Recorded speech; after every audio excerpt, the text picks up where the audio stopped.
बहुत बहुत स्वागत है दोस्तों आपका हमारे चैनल पर। तो मैं आज अपने चैनल तंत्र गुरु जी के माध्यम से आप लोगों को 9 रत्नों के बारे में विस्तार में जानकारी देने जा रहा हूं। वीडियो पर अंत तक बने रहिए।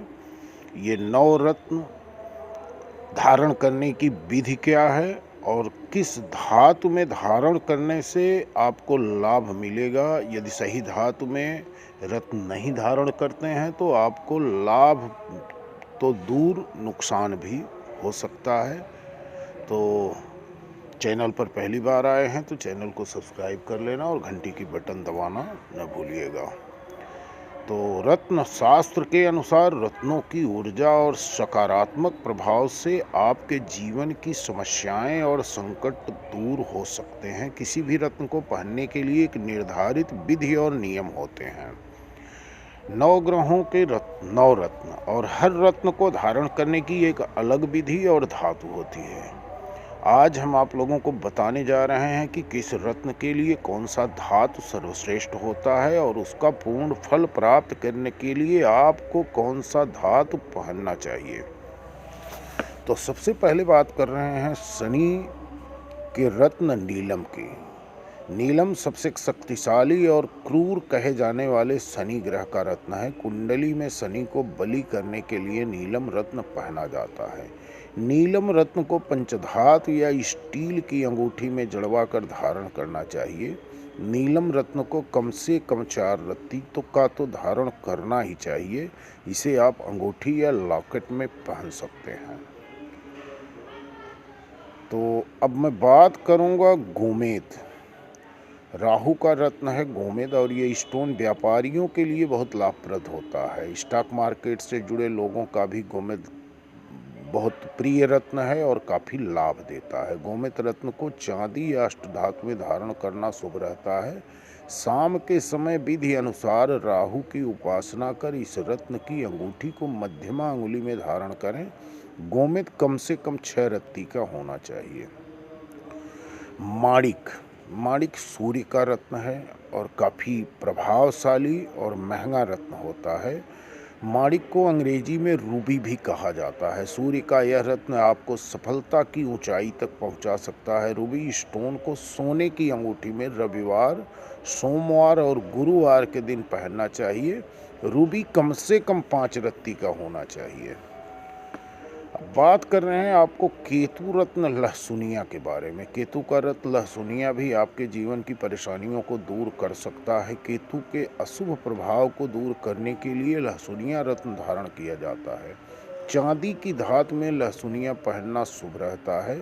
इसे शनिवार के दिन पहनना चाहिए और मध्यमा अंगुली में धारण करना ज़्यादा लाभकारी होता है।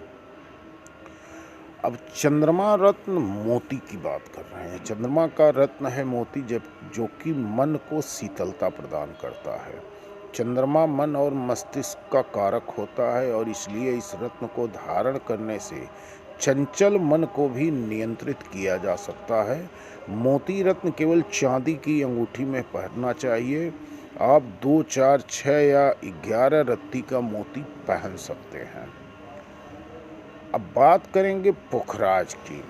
पुखराज गुरु बृहस्पति का रत्न है। बहुत सुंदर चमकीला पीले रंग का रत्न होता है। पीला पुखराज देवताओं के गुरु बृहस्पति के लिए बड़ा शुभ होता है और बृहस्पति के शुभ फल प्राप्त करने के लिए पुखराज रत्न धारण किया जाता है। इस रत्न को सोने की अंगूठी में पहनना चाहिए जो कम से कम 6 रत्ती का होना चाहिए। 5 रत्ती से 6 रत्ती का पुखराज कम से कम होना चाहिए और इसे आप अनामिका तर्जनी अंगुली में धारण करिए।